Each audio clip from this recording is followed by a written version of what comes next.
এই জীবন যেন বহতা নদীর মতো, চলার পথে কত বাক মোহনা শত, আছে আরো দ্বন্দ্ব আলো আধারের, বেছে নিতে হবে তাই পথ আমাদের।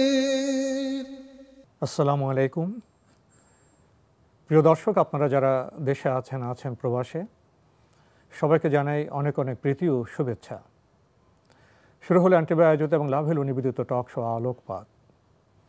আমাদের আজকের বিষয় দয়া। আপনাদের সাথে আছি আমি জয়নুল আবেদিন আজাদ। আর আজকে আমাদের মাঝে অতিথি হিসেবে উপস্থিত আছেন বিশিষ্ট আলেম শায়খ রফিকুল ইসলাম আল মাদানী। আসসালামু আলাইকুম রহমতুল্লাহি তাআলা ওয়া বারাকাতুহু। প্রিয় দর্শক, দয়া এই শব্দটির সাথে আমরা সবাই কম বেশি পরিচিত। সেই শৈশব থেকেই আমরা দয়া সম্পর্কে অনেক কথা শুনেছি। হয়তো জীবনের কোনো কোনো পরিস্থিতিতে, কোনো কোনো অবস্থায় দয়ার গুরুত্বটা আমরা উপলব্ধি করেছি। যে পরিবার, যে সমাজ দয়ায় পরিপুষ্ট থাকে, সে পরিবার এবং সমাজ বোধহয় কাঙ্ক্ষিত পরিবার এবং সমাজ হতে পারে। কিন্তু প্রশ্ন হলো, আমরা এখন দয়ার আচরণে কতটা সমৃদ্ধ? আমাদের পরিবারে, আমাদের সমাজে দয়া কতটা প্রতিষ্ঠিত? আর বৈশ্বিক পরিমণ্ডলে দয়ার চিত্রটা কেমন? শত শত বোমা হামলায় একটি জনপদ, একটি দেশ বিপর্যস্ত হচ্ছে। হাজার হাজার মানুষ জনপদ থেকে ভেগে সমুদ্রে ঝাঁপিয়ে পড়ছে বাঁচার আকাঙ্ক্ষায়। বোমার হামলায় শিশুর দেহ ক্ষত বিক্ষত হচ্ছে, জনপদ বিপর্যস্ত হচ্ছে। এগুলো কিসের চিত্র? কোথায় দয়া? কোথায় মানবতা? এমন চিত্র থেকে কি আমাদের আত্মসমালোচনার প্রয়োজন হয় না? কিন্তু আমরা আত্মসমালোচনা কতটা করছি? আসুন আজকের বিজ্ঞ আলোচকের সাথে আমরা এই বিষয়ে কথা বলি। প্রথমে শায়খ রফিকুল ইসলাম আল মাদানী, আপনার কাছে জানতে চাইব দয়া সম্পর্কে, জীবনে দয়ার গুরুত্ব সম্পর্কে। আলহামদুলিল্লাহ, ওয়াসসালাতু ওয়াসসালামু আলা রাসূলিল্লাহি ওয়া বা'দ। আমাদের সামাজিকতা, বর্তমান প্রেক্ষাপট, সারা বিশ্বের যেই পরিস্থিতি, তার আলোকে যেই বিষয়টি আজকে চয়ন করা হয়েছে, আমি মনে করছি অত্যন্ত যুগ উপযোগী এবং অত্যন্ত গুরুত্বপূর্ণ। দয়া একটি মানবীয় গুণাগুণ। এটিকে কোরআন এবং হাদিসের পরিভাষায় রহমা, ইহসান, রিফক এই ধরনের শব্দ দিয়ে প্রকাশ করা হয়েছে। দয়ার সম্পর্ক মানুষের কলব, হৃদয় এবং মানুষের যেই হার্ট, তার সাথে যত গুরুত্বপূর্ণ বিষয় রয়েছে, আল্লাহ সুবহানাহু ওয়া তাআলা সেই বিষয়গুলোকে মানুষের কলবের সাথে সম্পৃক্ত করেছেন, মানুষের হৃদয়ের সাথে। যেমন ধরুন ঈমান, তাকওয়া, ইখলাস, নিয়ত, এগুলো কলবের সাথে। ঠিক তো দয়া ঠিক তদ্রূপ মহব্বত, রহমত, ইহসান, যেই বিষয়গুলো, এইগুলো আল্লাহ সুবহানাহু ওয়া তাআলা মানুষের মনের সাথে সম্পৃক্ত করেছেন। কারণ মৌলিক বিষয়গুলি আমাদের হৃদয়ের সাথে, কলবের সাথে জড়িত। জি, কারণ হলো যে আমাদের যে হৃদয়, আমাদের যে মন, আমাদের যে কলব, এটাকে কোরআন এবং হাদিসের ভাষায় বলা হয়েছে এটি হলো ড্রাইভার অফ হোল বডি, সারা শরীরের পরিচালিকা শক্তি, চালক। রাসূলুল্লাহ সাল্লাল্লাহু আলাইহি ওয়াসাল্লাম হাদিসের মধ্যে ইরশাদ করছেন, আলা ইন্না ফিল জাসাদি মুদগা ইদা সলহাত সলহাল জাসাদু কুল্লু ও ইদা ফাসাদাত ফাসাদাল জাসাদু কুল্লুহু আলা ওয়াহিয়াল কালব। মানুষের শরীরে এমন একটা অঙ্গ রয়েছে, এটি ঠিক হলে সব ঠিক, আর এটি যদি নষ্ট হয়ে যায় তাহলে সবই নষ্ট হয়ে যায়, আর সেটির নাম হলো কলব। আমরা দেখতে পাচ্ছি যে একটি মানুষের হাত, চোখ, মেধা, মস্তিষ্ক, শরীর, অবকাঠামো, ফিজিক্যাল স্ট্রাকচার সবটাই আমাদের মতোই, কিন্তু কেন যেন তার অ্যাক্টিভিটিস, কেন যেন তার আচার আচরণ এটা জঙ্গলি, হিংস্র প্রাণী, ব্যাঘ্র, সিংহ, এমনকি হায়ানাকেও হার মানিয়েছে। খুবই নিষ্ঠুর। নিষ্ঠুর। অতএব সমস্যাটা তার শরীরের মধ্যে নয়, সমস্যাটা হলো তার মেন্টালিটির মধ্যে, তার কলবে, তার অন্তরে, তার হৃদয়ে। জি, তার হৃদয়ের মধ্যে। অতএব মানে আমরা যদি একটু ভাবি যে এই দয়ার ভূমিকাটা কি, দয়ার গুরুত্বটা কি, যেটি আপনি প্রশ্ন করেছেন। দয়া এমন এক জিনিস, কেউ দয়া হারালো তো সেও দয়া বঞ্চিত হলো। রাসূলুল্লাহ সাল্লাল্লাহু আলাইহি ওয়াসাল্লাম হাদিসের মধ্যে বলছেন, মানলা ইয়ারহাম লা ইয়ারহামুহুমুল্লাহ, যে দয়া করতে জানে না, যে সৃষ্টির প্রতি, এটি যে শুধুমাত্র মানুষ তা নয়, সৃষ্টির প্রতিও যে দয়া করতে পারে, পশু পাখি, প্রাণী, পশু পাখি, জীবজন্তু সবকিছুর প্রতি, যে ব্যক্তি আরেকজনের প্রতি দয়া করতে জানে না, আল্লাহ সুবহানাহু ওয়া তাআলা তার প্রতি দয়া করেন না। অতএব দয়া পেতে হলে এই যে আল্লাহ সুবহানাহু ওয়া তাআলা তার প্রতি দয়া করেন না, করবেন না, কথাটি কিন্তু অত্যন্ত কঠোর। অথচ আল্লাহ সুবহানাহু ওয়া তাআলা তার গুরুত্বপূর্ণ দুটো নাম ধারণ করেছেন, একটি নাম হলো রহমান, আরেকটি নাম হলো রহিম। দুটোর অর্থই মোস্ট গ্রেসিয়াস, মোস্ট মার্সিফুল, দয়ার সাগর, দয়ার আধার, দয়ার ভাণ্ডার। যার চেয়ে বেশি দয়ার কারণ নেই। তিনি বলছেন, যেহেতু তুমি সৃষ্টির প্রতি এতটুকুন দয়া করতে পারলা না, অথচ আমি আল্লাহ সুবহানাহু ওয়া তাআলা জানিয়ে দিয়েছিলাম, আল খালকু কুল্লুহুম ইয়ালুল্লাহ ফা আহাব্বুল খালকি ইলাল্লাহ আহসানুহুম ইলা ইয়ালিহি। সৃষ্টিতে যা কিছু দেখতে পাচ্ছ, এমনকি একটা কুকুর, শূকর পর্যন্ত আল্লাহ পরিবারের সদস্য, অর্থাৎ সৃষ্টিতে যাই আছে সবটাই আল্লাহর পরিবার। ফা আহাব্বুল খালকি ইলাল্লাহ আহসানুহুম ইলা ইয়ালিহি, যে এই আল্লাহর পরিবারের সদস্যদের প্রতি বেশি দয়া পরবশ হয়, আল্লাহ সুবহানাহু ওয়া তাআলা তার জন্য তত বেশি দয়া দিয়ে দেন। মানুষ গুনাহ যদি তার পা থেকে মাথা পর্যন্ত জর্জরিত করে ফেলে, এমন যে সে আর দয়ার আশা করতে পারছে না। তাহলে আসমানবাসীর দয়া পেতে হলে জমিনবাসীর প্রতি আমাদের দয়া করতে হবে। অবশ্যই, এটি তো হাদিস। রাসূলুল্লাহ সাল্লাল্লাহু আলাইহি ওয়াসাল্লাম হাদিসের মধ্যে বলছেন, ইরহামু মান ফিল আরদি ইয়ারহামুকুম মান ফিস সামা। জমিনে তোমরা যাদেরকে দেখতে পাচ্ছ, কারণ আমরা তো আকাশবাসীকে দেখতেই পাচ্ছি না, জমিনে তোমরা যাদেরকে পাচ্ছ তোমার সামনে, ইরহামু মান ফিল আরদ, তাদের প্রতি দয়া পরবশ হও, তাদের প্রতি দয়া করো। ইয়ারহামুকুম মান ফিস সামা, তাহলে যিনি আকাশে রয়েছেন, আকাশের অধিপতি আল্লাহ সুবহানাহু ওয়া তাআলা, আরশের অধিপতি মহান আল্লাহ সুবহানাহু ওয়া তাআলা, তিনি তোমাদের প্রতি দয়া করবেন। আর সেই দয়ার চিত্র যদি আমরা একটু দেখি, যে একজন মানুষ, যেটি বলছিলাম, গুনাহ করে তার পা থেকে মাথা পর্যন্ত এমনভাবে জর্জরিত করে ফেলেছে, মনে হয় তার আর কোনো ক্ষমাই নেই। সে যৎসামান্য একটি দয়াদ্র অ্যাক্টিভিটি অথবা একটা দয়াসুলভ কাজের মাধ্যমে তার সমস্ত গুনাহ সে কিন্তু মার্জনা করাতে পারে। দিন ধর্ম শুধুমাত্র যে সলাৎ, সিয়াম অথবা কিছু আনুষ্ঠানিকতার নাম, এমনটি নয়। যদি সুযোগ দেন আপনি আমাকে, তাহলে আমি বলবো বনি ইসরাইলের ওই মহিলার কথা, যেই মহিলা মানে অপকর্ম করে সে তার ব্যভিচারিণী তার জীবিকা নির্বাহ করত, এবং বেরিয়েছে আজকে সে এই কাজেই। তৃষ্ণার্ত কুকুর দেখে তার দয়া লাগলো, আহারে আমারও তো পানি পিপাসা লাগলো, আমি এরকম কষ্ট পাই। এটি কুকুর, তাতে কি হয়েছে? কুকুরটা তো কুয়াতে নামতে পারছে না। তারপর ওই মহিলা তার জুতোর মধ্যে তার ওড়না ছেড়ে রশি বানিয়ে পানি তুলে কুকুরকে পান করালো। আর সাথে সাথে আল্লাহ সুবহানাহু ওয়া তাআলা খুশি হয়ে ওই যুগের নবীকে জানিয়ে দিলেন যে, নবী তাকে বলে দেন, সে আমার সৃষ্টির প্রতি এতটুকু দয়া করতে পেরেছে, আমি তো দয়ার সাগর। অতএব তার জীবনে ব্যভিচার করে, যত পাপ করেছে, গুনাহ করেছে, চুরি, চামারি ইত্যাদি করে যত পাপ, তার জীবনে যত পাপ সে করেছে, আল্লাহ সুবহানাহু ওয়া তাআলা জানিয়ে দিলেন, শুধুমাত্র তওবা নয়, নামাজ নয়, রোজা নয়, কোরআন তেলাওয়াত নয়, দান সাদাকা নয়, শুধু সৃষ্টির প্রতি দয়া, এই দয়ার কারণে আল্লাহ সুবহানাহু ওয়া তাআলা দয়া দেখিয়ে দিলেন। তুমি দয়া করতে পেরেছো, তার গুনাহ মাফ করে দিলেন। জি, তুমি দয়ার আশা করতে পারো, আমি আল্লাহ তোমার সমস্ত গুনাহ মাফ করে দিলাম, তার ঠিকানা, ডেস্টিনেশন হবে জান্নাত।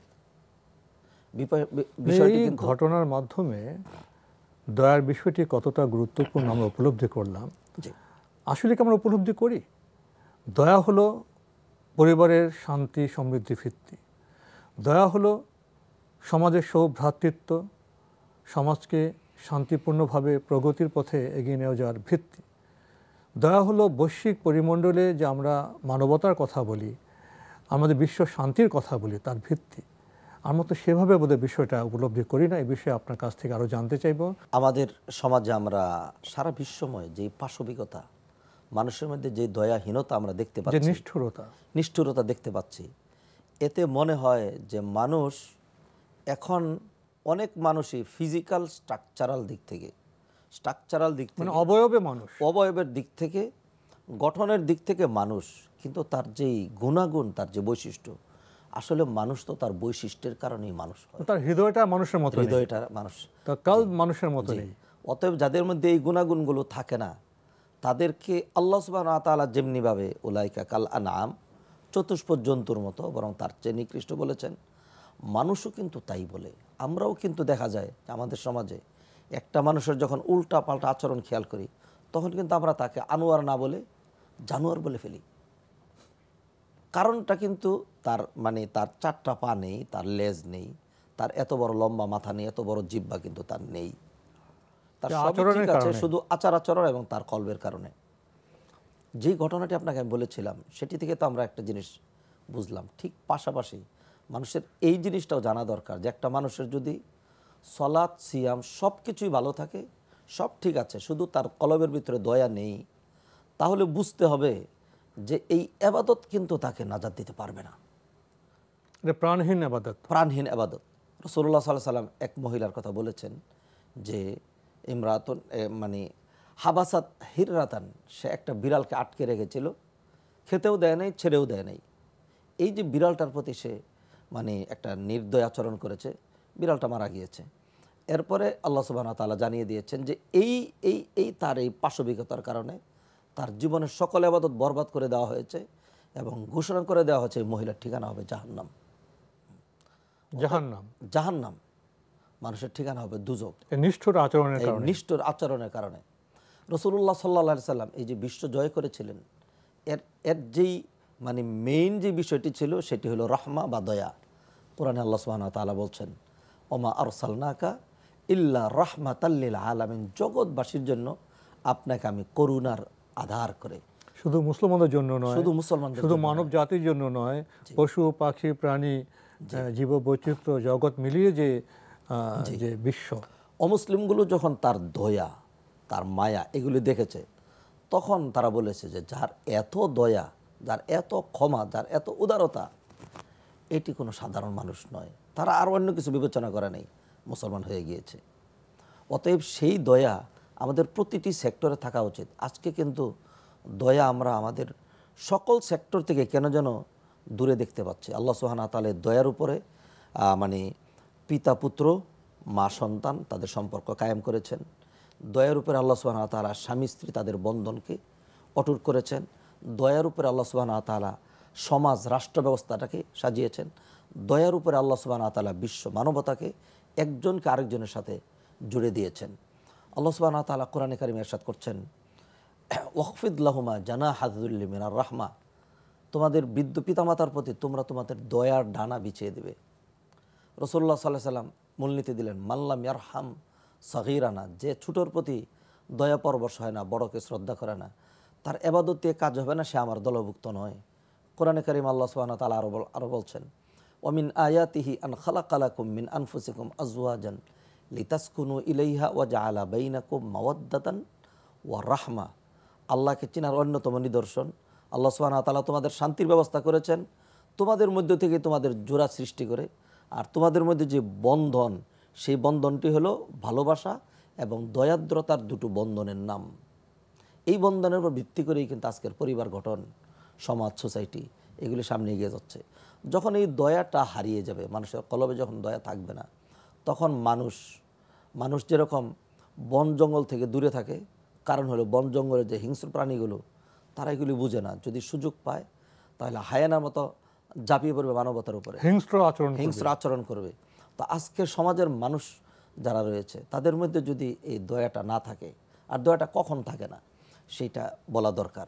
কোরআনে আল্লাহ সুবহানাহু ওয়া তাআলা বলছেন, সুম্মা কাসাত কুলুবুকুম মিন বাদি যালিক ফাহিয়া কাল হিজারাতি আও আশাদ্দু কাসওয়া।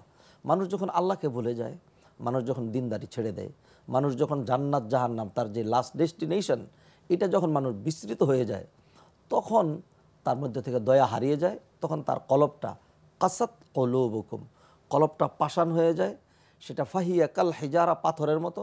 আল্লাহ বললেন যে না, পাথরও তো আল্লাহর ভয়ে ক্রন্দন করে, পাথরও তো আল্লাহর ভয়ে লুটিয়ে পড়ে, পাথরও তো ফেটে গিয়ে তার মধ্য থেকে ঝর্ণা দ্বারা প্রবাহিত হয়। যেই কলব শক্ত হয়ে যায় সেটা পাষাণের চেয়েও, পাথরের চেয়েও আরও বেশি পাষাণ, আরও বেশি শক্ত। অতএব এই ধরনের কলবগুলোকে আল্লাহ সুবহানাহু ওয়া তাআলা ভীতি প্রদর্শন করেছেন। কাল নরম হতে হলে সত্য জ্ঞানের প্রয়োজন। জি, জীবনটা কেন, জীবনের অর্থ কী, জীবনে আমরা যে কর্মকাণ্ডে জড়িত হচ্ছি, এটা লিখিত হচ্ছে, এটা জবাবদিহিতা আছে পরকালে। অর্থাৎ হৃদয় কোমল হওয়ার জন্য, হৃদয়টা মানবিক এবং আলোকিত হওয়ার জন্য কতগুলো মৌলিক বিশ্বাসের আকীদার প্রয়োজন আছে। এবং যখন মানুষকে মৌলিক বিশ্বাসে পরিশীলিত করবে, পরিশুদ্ধ করবে এই জ্ঞানের আলোয়, তখন তার কাজও শুদ্ধ হবে, তার অন্তর নরম হবে, মানবিক হবে। এমন মানুষ যখন গৃহে অবস্থান করবে, তার গৃহতে হেসে উঠবে। সেখানে ডোমেস্টিক ভায়োলেন্স হবে না, সেখানে নারী নির্যাতন হবে না।